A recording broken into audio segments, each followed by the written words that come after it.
today's Critical Conversations in Christianity. Today's topic, gun violence and gun control. Brother Tucker, is there anything, that you like to share about your story? And then we'll get to a few more questions. Well, I was on the verge of being a career criminal, in and out of juvenile detention, county jail, prisons. I got shot, gang affiliated, and it just seemed like all of a sudden reality just hit me like, okay, if I keep going on this road, I'm gonna end up dying or spending the rest of my life in prison. So I just had to make a decision. It hasn't been easy, but it was worth a try. And like he said, you have to choose your association wisely because bad association spoils useful habits. You can make bad decisions that can change or alter your life forever. Yeah. And so I just been like praying for strength. Every day is like a new task. Yes. Yeah. A new obstacle that comes your way that you have to jump in order to just achieve your goal. So I'm a work in progress, and I'm just glad that God gave me an opportunity for redemption. I'm glad that God placed you in the field. I mean,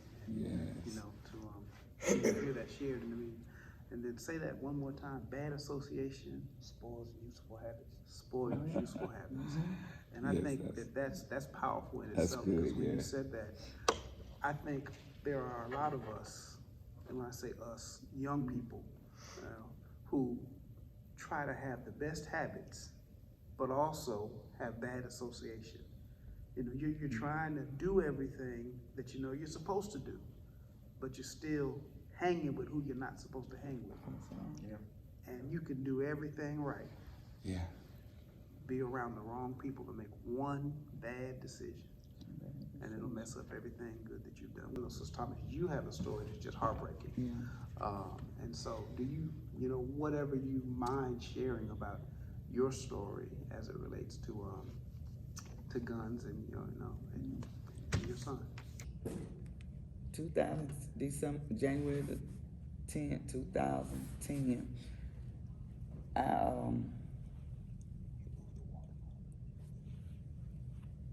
the instructor actually asked me to go to the door and cause someone was out there to see me. And when I went out, my cousin's daughter, she was standing out at the door, just standing there with a serious look on her face. And it didn't faze me because that's the way she looked anyway. And when I went out the door, I said, "Tranisha, what's wrong?" And she said, and I'm like, huh? And she said, she just kept on shaking her head. So I said, well, hold on a minute, let me, go back and get my stuff. And when I went and got my stuff and come back out the door and everything, and she said, we gotta go to the hospital in Langdale. And I said, oh, okay. And I'm asking her, I said, well, what's going on? And she said, Fat, he got shot. And I said, oh, who is that? Thinking it could be, somebody from wherever. She said, yo, Fat. I said, oh, really? So in my pocket, it started vibrating. Everything was coming through. And but I wouldn't look at it. I'm like, nah. So we got in the car and everything, and no, I didn't. I said, well, I drive on, keep you from coming back to the grain. Bring me back. And she said, no. She said, I'll take you. And I said, no, I'll drive my own car. She said, no, I'll take you. So anyway, I didn't argue with her. I said, okay. So I got in the car with her, and we got on the interstate, and she was driving everything, and my phone, I guess everything started coming on through. It started by me, but I never would look at it.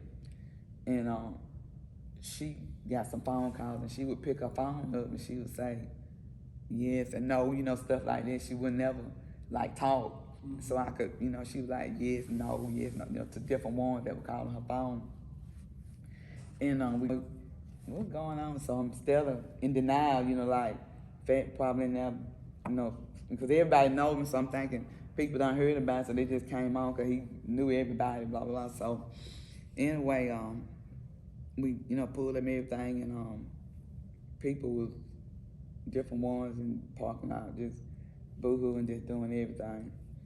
And so I'm like, and still in denial, like, you know, it's not really bad. Okay, so worst part is when I went inside and I seen, I think he was a coroner or whatever then. And I'm like, But I was like, okay, maybe he had to come. I don't know. I still wasn't thinking it was, you know, what I think. So when I seen my mother, she had my aunt. I think my aunt, if I can remember, was in a wheelchair. She not in a wheelchair, but she was. And I'm like, oh Lord. So the detective, if it was the detective, if I can remember, or police officer, something, one of them, he called me in his little room at the hospital. And he said, you know, it's been an accident. I was like, you know, what kind of accident? He said, well, your son, he got shot. I said, okay, is he gonna be okay? I'm really waiting on the helicopter or something. That's what I'm waiting. I'm like, well, maybe a helicopter coming. And he like, you know, shaking his head. And so I really didn't even ask him how it happened or what. I wasn't even concerned about, you know, what went on. I'm just concerned about, I don't know, but it took me 2 days to really ask exactly what went on, really, because I still couldn't believe it. And anyway, he finished talking to me and everything. And I said, well, you know, can I see Fat? You know, he was like, well, we can't let you do that. And I said, huh? He said, nah, it'll mess up our investigation. And different ones were talking and stuff. But even though different ones were talking, I still never asked what happened. Well, I think let me get it right. People was talking about what happened, but I never really I think I just didn't want to know what happened, I'm thinking. You know how you don't. And then the detective from West Point came, and he asked could he see me and my daughter, I think. And we went back there, he was explaining to us what happened. And that's when I think I finally did ask. This was not that same day, this was the next day, I think. Well, anyway, and we went back in the room, and he said, I asked him, I said, well, exactly how did it happen? He said, your son was in the front seat of your brother's car, and a young man, he was unloading the gun, and he had it in his lab, and he had it, however, you know, had it in his lab, and he was unloading it, and had a bullet in the chamber, how he explained to me, and didn't know it or whatever, didn't know about, you know, how the situation went with the gun, and it, you know, the bullet was in the chamber, however it go. I kind of still don't even know about bullet being in the chamber, whatever, blah, blah, blah, but anyway, he said that's what it was, and it went through the seat, and, you know, struck him in the, you know, back, and, shattered his heart, you know, heart and stuff.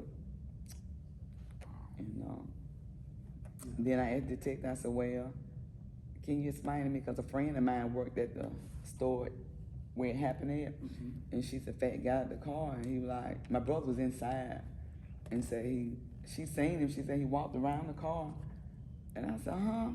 She said he walked around the car, and he came in.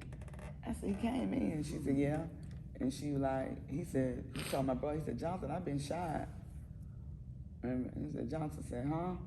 And so she was like, he said, well, come on, let's lay you down. So they laid him down on the floor and everything, you know.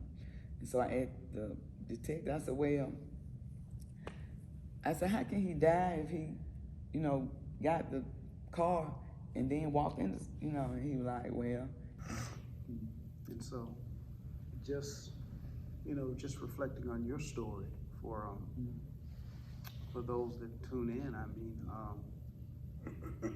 an accident, you know, handling a gun in now, y'all correct me, I don't, you know, I mean, handling a gun in the wrong place, wrong time, wrong way, you know, but merely an accident, and an accident has changed the course of your life forever, and taken the life of your son,